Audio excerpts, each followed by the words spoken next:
Unforgettable stories out of Western Jamaica from the scrapbooks of Adrian Freighter.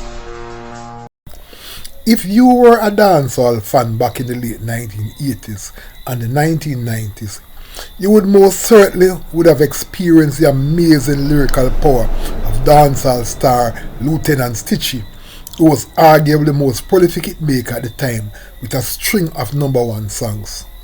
To say Lieutenant Stitchie was unique and special as a dancehall artist would be an understatement.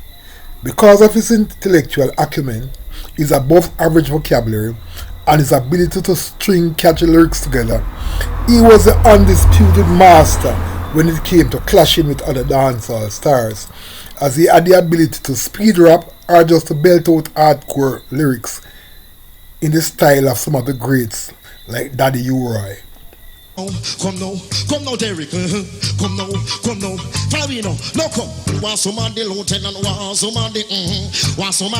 Me nature alright me. Want somebody, Lieutenant. Want somebody, Lieutenant.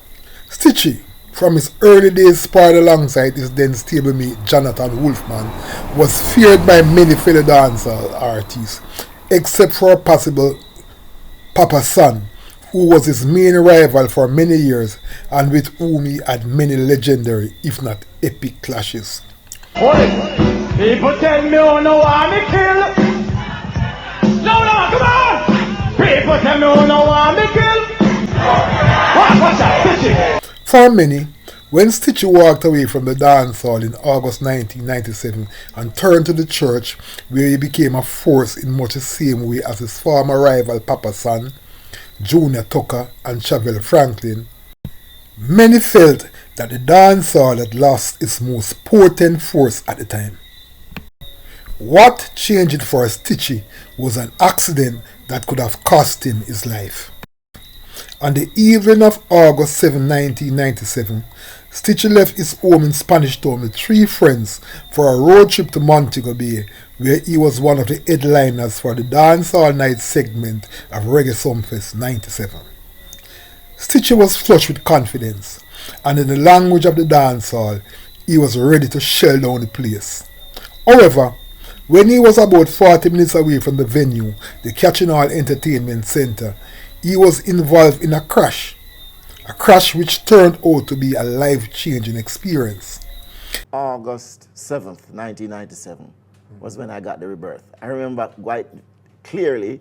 In this edition of Lest You Forget, I will be reliving what unfolded on that fateful night from two stories I wrote for the Jamaican Star, which were published on August 8, 1997 under the headlines Stitchie Crashes on Way to Sumfest and Stitchie and Lady Saw Stars at Dancehall Bash. The first of the two stories read as follows. Ace DJ Cleveland, better known as Lieutenant Stitchie, escaped with only minor injuries last night when his Honda Civic motorcar crashed into a utility pole and was ridden off on his way to Reggae Sumfest in Montego Bay.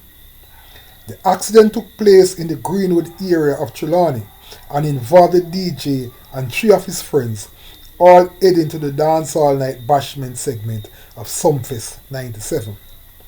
Stitchie suffered a nasty cut under his left eye, and two of his friends are patients in the Falmouth Hospital. The DJ who was driving the car at the time said, "A driver man just cut across in front of me and forced me off the road, and then the accident occurred."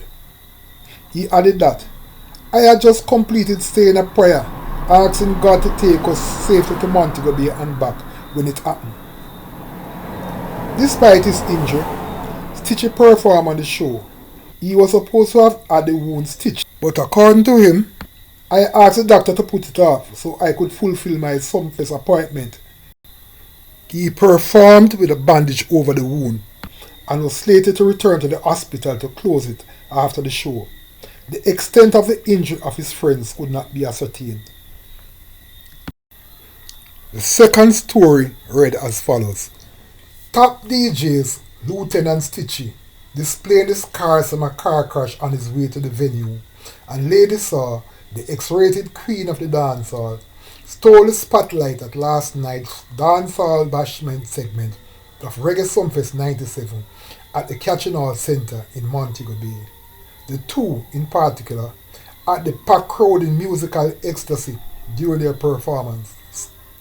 Stitchie showed no ill effects from his misfortune, and after marching onto the stage in his usual energetic style, he immediately had the crowd in a frenzy, belting out the lyrics of his hit song, Place I Go Bust Up.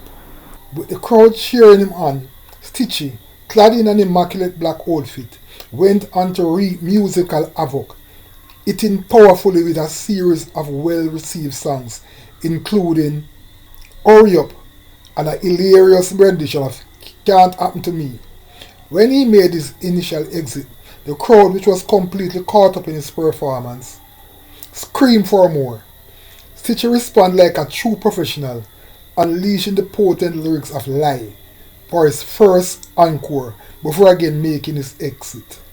Responding to the crowd still calling out for more, the man dubbed the dancehall governor by his fans, sealed his fabulous set in the most emphatic fashion with a superb medley featuring songs such as Get Me Mad, Naughty Dread, Wear Your Size and Robbery. After that Sumfest performance, Stitchie disappeared from the dancehall circuit and turned all his energy into the church. On that journey, he became an ordained minister. When Stitchie returned to performing, it was not as a dancehall star, but as a full-fledged gospel artist, and within a short while, he had an impressive catalogue of gospel songs.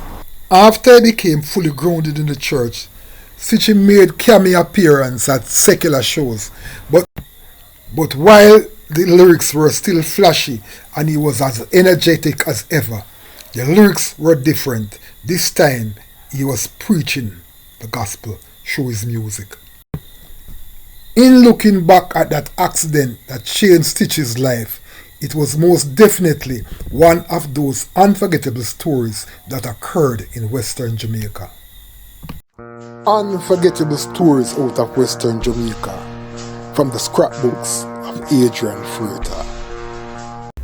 Like and subscribe for more unforgettable stories out of Western Jamaica.